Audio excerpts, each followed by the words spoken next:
There are moments in your life that arrive disguised as something ordinary.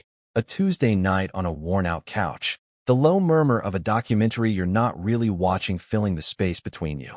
They feel like any other moment, shaped by the same air, illuminated by the same dim lamplight.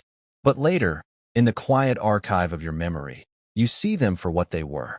Fault lines, the subtle tremor before the world you knew splits open to reveal something new and terrifying and beautiful underneath. For me, that moment smelled like Liam's laundry detergent and the faint, metallic scent of rain on the window pane. He was closer than usual, a breach of the unspoken treaty that had governed our shared spaces for years, his thigh a line of solid, radiating heat against my own. I had spent so long cataloging the precise architecture of the space between us, learning its dimensions by heart, that his proximity felt like a tectonic shift, a continental drift that had finally, after a million slow years, brought two landmasses together. The world, for that single, suspended breath, was just the rough texture of the sofa cushion under my hand, the sound of his breathing, and the catastrophic, wonderful pressure of his leg against mine. He shifted, a small movement that sent a cascade of alarms through my system, and the documentary narrator droned on about the migratory patterns of Arctic terns. I was thinking about migratory patterns, too.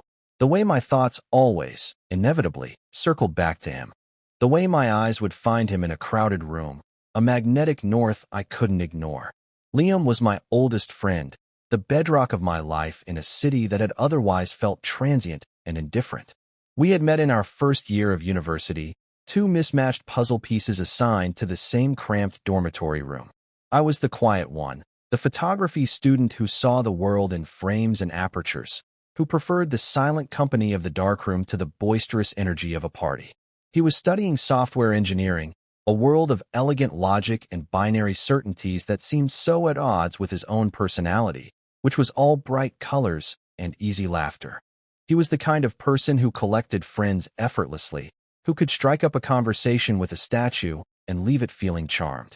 I, on the other hand, treated new interactions with the cautious reverence of someone handling unexploded ordnance. Our friendship shouldn't have worked, but it did. It worked because Liam didn't try to pull me out of my shell so much as he simply made the shell feel like a safe, acceptable place to be. He'd bring me food when he knew I'd been in the darkroom for 12 hours straight, not asking questions, just leaving a container of lukewarm takeout on my desk with a note. I, in turn, became the quiet anchor in the whirlwind of his life. I was the one he'd come to when the code wouldn't compile, when the pressures of his internships became too much, when the bright, shiny surface of his life developed a crack. We spoke different languages, his of logic and social grace, mine of light and shadow and unspoken feelings, but somehow, we always understood each other. After graduation, it was a foregone conclusion that we would get an apartment together. It was as natural as breathing. Our lives were intertwined, our routines a comfortable, overlapping dance. My camera gear occupied one corner of the living room. His abandoned coffee mugs occupied every other flat surface. It was a home. For me, though, the foundation of that home had a fault line running through it from very early on. I couldn't pinpoint the exact day, the exact hour, that my feelings for Liam changed. It wasn't a sudden earthquake, but a slow erosion, the way a river carves a canyon over millennia. Perhaps it was the time I had a brutal flu and he spent 3 days making me soup, checking my temperature, and reading aloud from a terrible fantasy novel until I fell asleep. He had pushed the damp hair from my forehead with a tenderness that had felt less like friendship and more like a sacred rite. Or maybe it was the afternoon I was developing a roll of film and a portrait I had taken of him emerged from the chemical bath. It was a candid shot, taken on a whim during a walk in the park. He was laughing, head thrown back, the late afternoon sun catching in his hair, turning it to spun gold. And as I watched his image materialize in the dim, red light of the darkroom, a profound and painful ache bloomed in my chest. It was the ache of seeing something so beautiful you know you can never truly possess it, only capture a ghost of it on silver gelatin. In that moment, I knew. I was in love with my best friend. And so began my life as a quiet observer, a curator of a secret museum dedicated entirely to him. I documented the way his eyes crinkled at the corners when he genuinely smiled, a different expression from his polite, social smile. I learned the subtle shift in the cadence of his speech that signaled he was tired or stressed or hiding something. I knew that the small scar above his left eyebrow, a relic from a childhood fall, would turn a faint white when he was concentrating. These were my private treasures, the details I captured not with my camera, but with the lens of my undivided attention. Loving him was a silent, solitary art form. It was a practice of restraint, of holding my breath, of carefully maintaining the delicate architecture of our friendship. I built walls within myself, rooms where my feelings could be stored, locked away from the shared spaces of our life. To risk that friendship, to confess and potentially shatter the comfortable world we had built, felt like an act of unspeakable vandalism. He was, as far as I knew, completely and unshakably straight. He had a girlfriend, Sarah, for most of the 3 years we lived together. She was nice enough, in a generic, pleasant way. I was always polite, always friendly, playing my role as the supportive best friend, while inside, every casual touch he gave her, every shared laugh, was a small, sharp paper cut on my heart. I wanted him to be happy. I truly did. But a selfish, desperate part of me wished that his happiness could somehow, miraculously, include me in the way I yearned for. Then, the shift came. It wasn't loud or dramatic, but it altered the landscape of our lives irrevocably. Liam and Sarah broke up. It was a long, slow unraveling that he had mostly hidden from me, true to his nature of wanting to present a flawless, functioning exterior. But one evening, he came home, walked past me without a word, and closed his bedroom door with a quiet finality that was more alarming than any slam. I gave him his space, the way I always did, but hours later, the silence from his room felt heavy, suffocating. I knocked gently, a soft tap-tap on the wood. The door opened a crack, and he stood there, illuminated by the cold blue light of his computer monitor. His face was a ruin. The usual bright energy that radiated from him was gone, replaced by a hollow, exhausted stillness. He looked like a city after a siege. "It's over," he whispered, the words barely audible. "Sarah and it's done." I didn't say anything. I just opened my arms, and for the first time in our entire friendship, he collapsed into them. He buried his face in my shoulder, and his body shuddered with silent, ragged sobs. I held him, my heart a frantic, terrified bird beating against my ribs. I was a harbor in a storm, and all I could do was stand firm, let the waves crash against me, and pray I wouldn't be washed away. That night was the beginning. It was the catalyst that started to dissolve the carefully constructed boundaries I had spent years erecting. His grief was a tide that washed over everything, eroding the neat lines we had drawn between us. He was unmoored, adrift in a sea of loneliness he didn't know how to navigate. And he clung to me, his only landmark in the storm. The ritual began a few nights after the breakup. It started on the couch. We were watching some mindless action movie, a distraction from the oppressive quiet that had settled in our apartment. Liam, who usually sat on the opposite end of the sofa, had migrated closer over the course of the evening. I was acutely aware of every inch he closed between us. Then, his head drooped, his breathing deepened, and he fell asleep, his head coming to rest on my shoulder. My entire body went rigid. I sat there for what felt like hours, a statue carved from pure panic and a desperate, aching tenderness. My shoulder burned where his head rested. I could feel the soft whisper of his breath against my neck. I wanted to run. I wanted to stay there forever. Eventually, my own exhaustion won, and I must have drifted off, because I woke in the gray light of dawn with a stiff neck and Liam still sleeping soundly against me. I extracted myself with the slow, careful precision of a bomb disposal expert and fled to the safety of my own room, my heart pounding a frantic, chaotic rhythm. I thought it would be a one-time occurrence, an anomaly born of exhaustion and emotional distress. I was wrong. It became a pattern. A few nights later, he knocked on my bedroom door long after midnight. I opened it to find him standing there, clutching his pillow, looking like a lost child. "Can't sleep," he mumbled, his voice thick. "My room feels too empty, too quiet.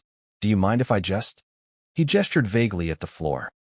My room was a sanctuary, the one place that was unequivocally mine, the place where I didn't have to pretend.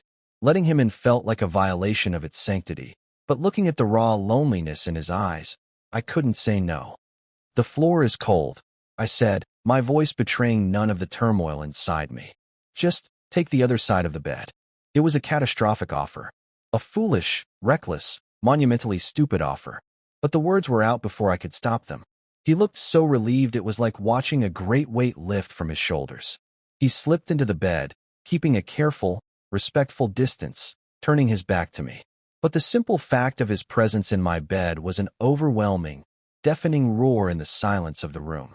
I lay awake for hours, staring at the ceiling, listening to the sound of his breathing, every nerve ending in my body screaming with awareness.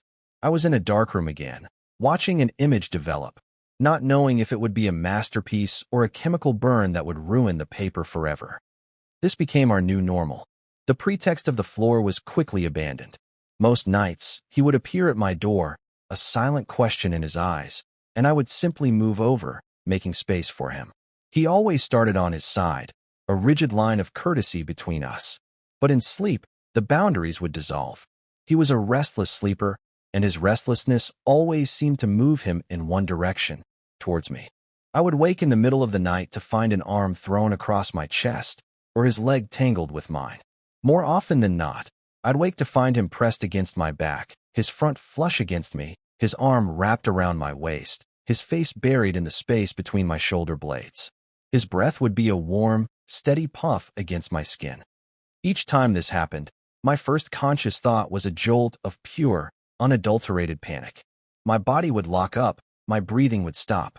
I was a wild animal caught in a trap, terrified that any movement would spring it shut.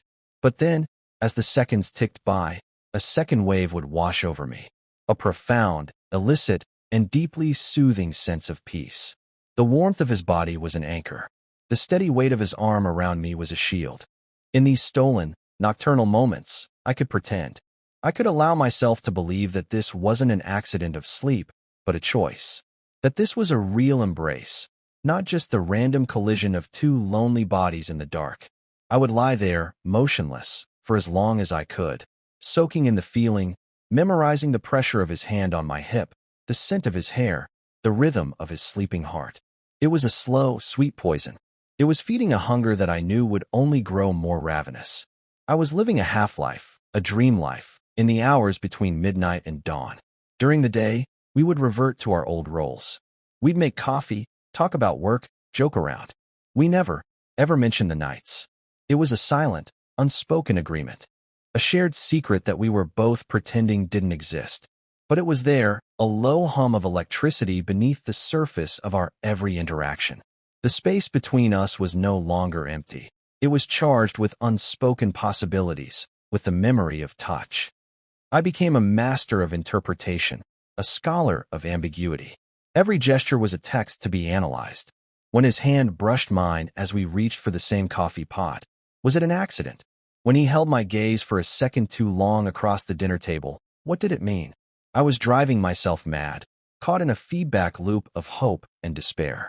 He was giving me all the material for a fantasy, but no confirmation that any of it was real.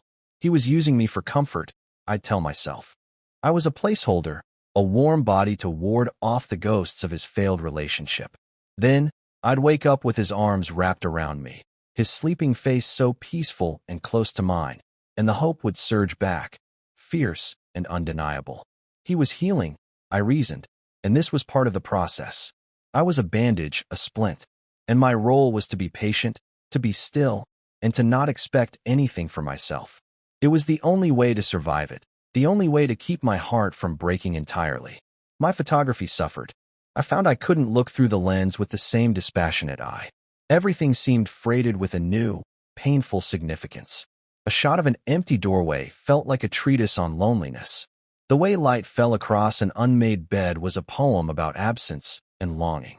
My own secret life was bleeding into my art, and I didn't know how to stop it. The ritual of sleeping in the same bed continued for weeks, then months.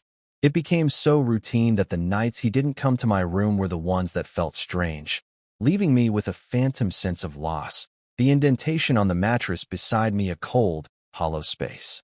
We had built a new kind of intimacy, a strange, nocturnal closeness that existed in a bubble, completely separate from our daytime friendship. It was a fragile, beautiful, terrifying thing, and I had no idea how it would end. I only knew that I was at the center of it, holding my breath, waiting for the moment it would either solidify into something real or shatter into a million pieces. And that brings me back to the couch. It was a Tuesday. It was raining. We had been in bed together the night before, the familiar ritual of him seeking me out in the dark. But tonight, the exhaustion had hit us earlier. We had ordered pizza, put on a nature documentary. The ritual had migrated from the bedroom to the living room. He hadn't fallen asleep on my shoulder this time. Instead, he had just stayed there, his leg pressed against mine, both of us wide awake, staring at the screen.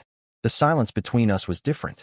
It wasn't the comfortable silence of old friends, nor the tense, analytical silence of my nights spent dissecting his every sleeping movement. This was something else. It was a silence that was gathering mass, pulling everything in the room towards its center. I could feel his gaze on me, even though I was pointedly watching the television. I could feel the question in his stillness. Finally, he broke it. He turned his body slightly towards me, a deliberate, conscious movement. The documentary about Arctic turns faded into a meaningless background hum. The entire universe contracted to the 2 feet of space on our worn, gray sofa. Kai, he said, and my name in his mouth sounded new, like a word he had just learned. I made myself turn, made myself meet his eyes. They were dark and serious, the usual laughter in them completely extinguished. He looked as scared as I felt. Yeah, I managed, my voice a dry whisper. He swallowed, the movement visible in the column of his throat. His gaze dropped from my eyes to my mouth, and it stayed there. A bolt of pure, liquid fire shot through me. This was it. The fault line was cracking open. This is going to sound weird, he said, his voice low and unsteady. Just hear me out. I nodded, incapable of speech. My heart was hammering against my ribs like a trapped bird trying to escape its cage. He took a breath. I've been thinking. About things. About kissing. My mind went completely blank. Of all the things I had expected him to say, this was not on the list. My internal monologue, my constant companion, the tireless narrator of my life, fell silent for the first time in years. Okay, I said, the word feeling foreign on my tongue. I don't think I was very good at it. He continued, still not looking at my eyes, his focus locked on my mouth. With Sarah, I think I was doing it wrong. Or maybe not wrong, but without thinking about it. He seemed to be talking more to himself than to me, trying to work through a complex piece of code in his head. It was just a thing you did. A greeting, a goodbye. It didn't mean anything. He finally looked up, and his eyes were filled with a raw, desperate vulnerability that stole the air from my lungs. He was on the edge of a cliff, and he was asking me to be his witness as he contemplated the jump. So, he said, his voice dropping even lower, almost to a whisper, the sound of a confession in a vast, empty cathedral. I have a weird question. I just waited, my entire being suspended in that moment. Let me see how you kiss. The words hung in the air between us. They weren't a proposition. They weren't a flirtation. It was phrased like a scientific inquiry, a request for a demonstration. Let me see. As if I were a specimen under a microscope. As if my kiss was something to be observed, studied, and understood from a safe, clinical distance. My brain scrambled to process the request, to find the hidden meaning, the subtext, the escape clause. This was his way out. This was his plausible deniability. It wasn't I want to kiss you, it was show me it was an experiment. And I was the test subject. A part of me, the part that had spent years building walls and protecting itself, screamed at me to laugh it off, to make a joke, to deflect and retreat to safety. It was a trap, a cruel, thoughtless game born of his own confusion.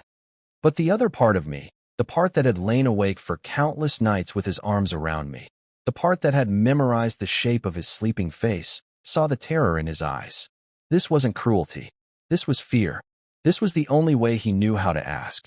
It was the most vulnerable, clumsy, and honest question he had ever asked me.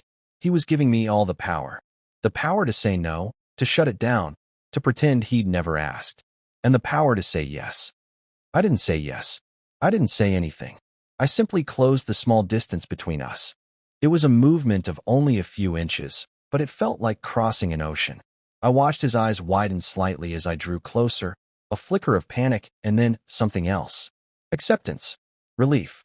I rested my hand on the back of his neck, my thumb stroking the soft skin just below his hairline. His skin was warm, electric. I hesitated for a fraction of a second, my lips hovering just a breath away from his. This was the point of no return. The world before this kiss and the world after it would be two different places. Then I closed the gap. The kiss was impossibly gentle. It was tentative, questioning. It was nothing like the passionate, desperate kisses I had imagined in my loneliest moments. This was softer, quieter. It was the touch of two people who had been circling each other for years, finally making contact. His lips were soft, hesitant under mine. There was a moment of perfect stillness where we were just there, touching. Then, a small, almost imperceptible sigh escaped him, and he leaned into me, a surrender. The kiss deepened slightly, but it never lost its quality of quiet discovery. It was a conversation without words, a question and an answer all at once. My heart, which had been hammering against my ribs, seemed to slow, to settle into a new, steadier rhythm. It was a feeling of coming home, of finding a place I had been searching for my entire life, without even knowing it. It lasted for only a few seconds, maybe 10 at most, but it contained a lifetime of unspoken longing. I was the one who pulled back first, slowly, reluctantly. I opened my eyes. He was already looking at me, his expression unreadable. The vulnerability was gone, replaced by a mask of careful neutrality. He was the scientist again, observing the results of his experiment. The air was thick with the aftermath, the fallout of what we had just done. My hand was still on his neck, and I could feel the frantic pulse beating there. He cleared his throat, breaking the spell. He leaned back, putting a few inches of space between us again, and the loss of his warmth was an immediate, physical ache. "Okay," he said, his voice clinical, detached. My stomach plummeted. "Okay, that was it. Okay." He brought a hand up to his own lips, touching them lightly, as if to confirm they were still there. He looked away from me, at the wall, at the television where the Arctic terns had presumably completed their migration without us. He was processing, running the data. B-, he said, still not looking at me. The word hit me like a slap. "What?" I whispered, my voice cracking. B-, he repeated, finally turning to look at me. There was a ghost of a smile on his face, a nervous, twitching thing that didn't reach his eyes. "You were hesitating, holding back." I stared at him, my mind reeling. He had graded me. He had taken that moment, that fragile, earth-shattering moment, and slapped a letter grade on it like a pop quiz. The hurt was so sharp, so sudden, it was like a physical blow. I felt my walls, the ones that had been so thoroughly dismantled, begin to reassemble themselves, brick by painful brick. I had been a fool, an experiment, and apparently, I had failed. I pulled my hand back from his neck as if I had been burned. The silence stretched, thick and suffocating. I felt cold, exposed, and profoundly stupid. I was about to stand up, to mumble some excuse and flee to my room to lick my wounds in private, when he spoke again, his voice soft, almost pleading. "We should try again," he said. I froze. "Sometime," he added quickly, as if sensing he had pushed too far. "You know, for a better grade." And there it was again. The plausible deniability. The escape hatch. It wasn't a request for another kiss because he wanted one. It was a retake, an academic exercise. He was offering me a way to frame it, a way for both of us to pretend it was still a game, still an experiment. But underneath the clumsy, ridiculous metaphor, the real request was clear. "Kiss me again." He was terrified, and he was using the only language he had, a language of logic and systems and grades, to ask for something he didn't understand. He was asking for more. And despite the hurt, despite the sting of that B-, a tiny, stubborn flicker of hope ignited in the ruins of my composure. He wanted a retake. The aftermath of the kiss, and the bizarre grading system that followed, was a new and exquisite form of torture. The next morning, I woke up in my own bed, alone. The space beside me was cold. I lay there for a long time, replaying the entire scene on the couch, trying to decipher it. The gentleness of the kiss, the surrender in his sigh, and then the brutal, clinical detachment of his B-. It felt like being handed a flower and then immediately having it crushed under a boot. He wanted a retake. But when? How? The ambiguity was a fog, thicker and more disorienting than ever before. I went into the kitchen, my nerves frayed.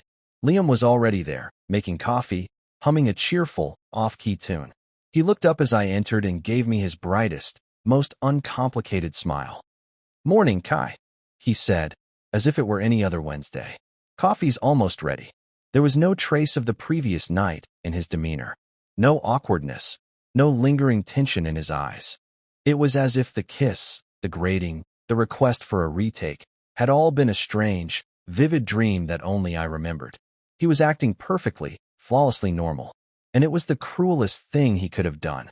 He slid a mug of coffee across the counter to me, his fingers brushing mine in that casual, accidental way that now felt like a deliberate torment. I flinched, pulling my hand back. His smile faltered for a fraction of a second, a tiny crack in the facade, before he turned away to add sugar to his own cup. We had not talked about it. We were not going to talk about it. The unspoken agreement was back in place, but this time it wasn't protecting a secret longing. It was burying a shared, tangible event. That day was one of the longest of my life. I went to my university's darkroom, seeking refuge in the familiar smell of chemicals and the comforting red light. But I couldn't focus. My hands trembled as I tried to load film onto a developing reel. I kept seeing his face, his eyes just after the kiss, that unreadable, evaluating expression. B-. The grade echoed in my head, a mocking, repetitive chant. You were hesitating. Of course, I was hesitating. I was kissing the man I had loved in secret for years, a man who I believed was straight, a man whose friendship was the most important thing in my life. Hesitation felt like the only sane response. To him, it was a technical flaw. To me, it had been the paralysis of a man standing on the edge of a dream, terrified of waking up. When I got back to the apartment that evening, I found him on his laptop, a spreadsheet open on the screen. He was back in his world of logic and order. He talked about a project at work, about an email from a mutual friend. The conversation was a minefield of normalcy, and I navigated it with a heavy, sinking heart. The easy camaraderie we once had was gone, replaced by a brittle, performative cheerfulness. The air was thick with the thing we weren't saying. That night, for the first time in months, he didn't come to my room. I lay in my bed, in the deafening silence, and the absence of his warmth was a physical presence, a cold ghost in the sheets beside me. The emptiness was worse than the anxiety of his presence had ever been. I had been given a glimpse of a world I desperately wanted, only to have the door slammed shut in my face. The hope that had flickered to life was sputtering, dying. Maybe he had gotten the data he needed from his experiment. Maybe the result was a conclusive no. This withdrawal continued for 3 days. 3 days of cheerful small talk, of carefully maintained distance, of him sleeping in his own room. He was building his walls back up, and I could feel mine cementing into place, thicker and higher than ever before. The hurt curdled into a quiet, simmering anger. Anger at him for his cowardice, for his emotional illiteracy, for playing games with something that meant the world to me. And anger at myself, for being so willing to be his experiment, for letting my hope make me so vulnerable. On the 4th night, I couldn't take it anymore. The silence had become toxic, a poison seeping into every corner of our home. We were sitting in the living room again, a repeat of the scene of the kiss, but this time we were on opposite ends of the couch, a demilitarized zone of cushion between us. The television was on, but neither of us was watching. I muted the volume. The sudden silence was a shock. Liam looked over at me, a question in his eyes. "We need to talk," I said. My voice was quiet, but it was firm, leaving no room for deflection. I saw the flicker of panic in his face, the familiar look of an animal about to bolt. He opened his mouth, probably to make a joke or change the subject, but I cut him off. "No," I said. "No more pretending. What was that the other night, Liam? What was that kiss?" He flinched at the word kiss, as if it were a physical object I had thrown at him.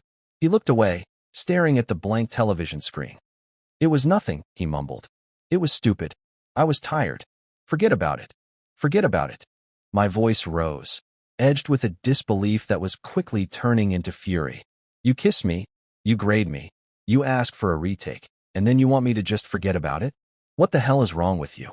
He winced, sinking further into the couch, making himself smaller. "I told you it was weird. I shouldn't have done it. I'm sorry. Sorry for what? I pressed, standing up, needing to move. The energy in the room too volatile to contain while sitting still. Sorry for kissing me, or sorry for running away. Which one is it, Liam? Because you can't have it both ways. You don't get to open that door and then pretend it doesn't exist. I was using my own metaphors now, the language of my inner world finally spilling out. He looked up at me, and his face was a mask of confusion and misery. I don't know, he burst out, his voice cracking with a frustration that mirrored my own. I don't know, Kai? Okay, I don't know what I'm doing. He buried his face in his hands, his shoulders shaking. All the anger drained out of me in an instant, replaced by that familiar, aching tenderness. He wasn't being cruel. He was lost. He was more lost than I had ever been. I sat back down on the couch, closer to him this time, in the space he had vacated. I waited. After a long moment, he dropped his hands, his eyes red-rimmed. After Sarah, he began, his voice thick and unsteady. Everything just felt gray, muted, like the color had been drained out of the world. I was so lonely, Kai. It was a physical feeling, like a hollow space in my chest. And being with you, especially at night, it was the only thing that made it better. The only thing that felt real. He took a shaky breath, finally looking at me, his gaze direct and pleading for understanding. I didn't understand it. I just knew I needed it. I needed to be near you. It felt safe. And then, it started to feel like more than that. And it scared the hell out of me. Because I'm not. I'm not supposed to feel that way. About you. About a guy. The confession hung in the air, a raw and painful truth. All the pieces clicked into place. The plausible deniability, the clinical language, the running away. It was all self-protection. He was terrified of what he was feeling, terrified of what it meant about him. The kiss wasn't an experiment to test me. It was an experiment to test himself. The kiss, he continued, his voice barely a whisper. I wanted to. God, I wanted to so badly. But I didn't know how to ask. I didn't know what it meant if I did. So I turned it into this stupid, logical problem. A test. A grade. It was the only way I could make it make sense in my head. If it was an experiment, then it wasn't real. I could control it. He gave a short, bitter laugh. And the second it happened, I knew I couldn't control it at all. It felt right. It felt more right than any kiss I've ever had. And that terrified me more than anything. So I ran. I listened to his torrent of words, my heart aching for him, for his confusion, for his fear. He had been navigating this storm all on his own, without a map, without a compass. While I had been analyzing his every move, he had been fighting a war within himself. Why a B-? I asked softly, the question no longer sounding accusatory, but genuinely curious. A faint, sad smile touched his lips. Because if I gave it an A, it would mean it was perfect, he said. And if it was perfect, then it was real. I couldn't handle that. And you were hesitating. I was terrified, Liam. I confessed, the words a weight lifting from my own chest. I've been in love with you for years. The silence that followed that statement was profound. It was not an empty silence, but a full one. It was the silence of two people who had finally put all their cards on the table. Liam stared at me, his eyes wide with a dawning, shocked comprehension. Years of moments, of shared looks, of quiet gestures, were suddenly being recontextualized for him in real time. I could almost see him scrolling back through our history, seeing it all through this new lens. Years? He whispered, the word full of awe and a little bit of heartbreak. Kai, why didn't you ever say anything? Look at you, I said gently, a wry smile on my face. You just kissed me, and you had a complete system meltdown. What do you think would have happened if I'd told you 3 years ago? A real laugh escaped him then, a watery but genuine sound. It was the first real, unforced sound I had heard from him in days. Okay, he conceded. Fair point. I would have probably moved to another country. The tension that had been holding the room hostage finally, completely dissolved. It flowed out of us, leaving behind a quiet, fragile calm. He looked at me, his eyes clear for the first time, the confusion replaced by a dawning certainty. So, he said softly, his gaze dropping to my mouth again. But this time there was no clinical analysis in it, only a quiet, hesitant longing. That retake I mentioned. My heart did a slow, happy flip in my chest. I don't know, Liam, I teased gently. I'm not sure I can handle the pressure of another grade. There's no grade this time, he promised, his voice low and sincere. He moved closer, closing the demilitarized zone on the couch until our knees were touching. The familiar warmth spread through me, but this time, it wasn't accompanied by anxiety. It was just warmth. It was just right. This time, he whispered, it's just for me. He didn't wait for a reply. He leaned in, and his lips met mine. This kiss was different from the first. There was no hesitation, no questioning. It was sure, and it was deep, and it was full of all the words we hadn't been able to say. It was a kiss that tasted like an apology and a confession and a promise, all at once. It was not an experiment. It was a conclusion. It was the end of the silence and the beginning of everything else. In that moment, holding him, kissing him, I realized that all those years of quiet observation hadn't been a waste. I had been learning him, learning his language, so that when he finally spoke, I would be ready to understand. In the days that followed our conversation, the entire atmosphere of the apartment changed. It was like a low-pressure system that had been stalled over our home for months had finally moved on, leaving behind clean air and a quiet, settled peace. The brittle performance of normalcy was gone, replaced by a new, tentative reality we were learning to navigate together, one step at a time. The change was not in grand, dramatic gestures, but in 1,000 tiny, significant shifts. It was in the way we made coffee in the morning, our hands brushing now with a deliberate, lingering tenderness instead of a jolt of anxiety. It was in the way he would look at me from across the room, a soft, open expression on his face that was just for me, a silent conversation that I no longer had to struggle to interpret. The first night after our talk, as we were getting ready for bed, a familiar, awkward tension crept back into the air. We both stood in the hallway, caught in the gravity of our respective bedroom doors. The old ritual was broken, the unspoken agreement void. He looked at my door, then at his own, a flicker of the old uncertainty in his eyes. I decided, in that moment, that I was done with ambiguity. I was done waiting for him to make the first move, to find a clumsy metaphor to ask for what he wanted. "Are you coming to bed?" I asked, my voice calm and even. It wasn't a question about logistics. It was an invitation. A slow smile spread across his face, a smile of pure, unadulterated relief. "Yeah," he said softly. "I am." That night, when we lay down in my bed, it was different. He didn't turn his back to me. We lay facing each other, the space between us no longer a chasm of unspoken things, but a comfortable, shared territory. He reached out and took my hand, lacing his fingers through mine. The simple, solid feel of his hand in mine was more profound, more real, than any of the stolen, sleeping embraces had ever been. This was conscious. This was a choice. We didn't talk. We just lay there, our hands clasped between us, and watched each other in the dim light filtering in from the street outside. I studied the familiar landscape of his face, the way the shadows fell across his cheekbones, the slight curve of his lips. It was a face I had known for years, but it felt like I was seeing it for the first time, without the filter of my own fear and longing. I was just seeing him, and he was seeing me. "I'm sorry," he whispered into the quiet, his thumb stroking the back of my hand. "For being such a mess. For hurting you." "We were both a mess," I replied, squeezing his hand. "You were just louder about it." He laughed, a soft, warm sound that filled the room. "I guess that's my role. The unknowing initiator of chaos." I smiled. "And I'm the quiet observer of said chaos." "A perfect match," he murmured, his eyes growing heavy with sleep. He shifted closer, and this time, when he rested his head on my shoulder, it was with a sense of purpose. It was an act of deliberate intimacy, not a retreat from loneliness. I wrapped my arm around him, pulling him closer, and he sighed, a sound of deep contentment, and melted against me. There, in the quiet of my room, with his steady breathing in my ear and his hand still holding mine, the world finally, completely, settled into place. There were no more fault lines, no more hidden rooms. The walls had come down, not in a destructive crash, but dismantled brick by brick, with honesty and patience. We had built something new in the space between us, something that felt solid and real and safe. We began to heal in the beautiful, honest silence we had learned to create together.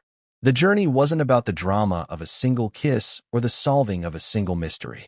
It was about the slow, patient work of learning to speak the same language, of finding the courage to close the door on the world outside so you could build a new one with the person inside. It was about discovering that the safest place you can ever find is not a room or a house, but a home you build in the heart of another person, a home where you are seen and known and loved, not with a grade, but with a quiet, unwavering certainty.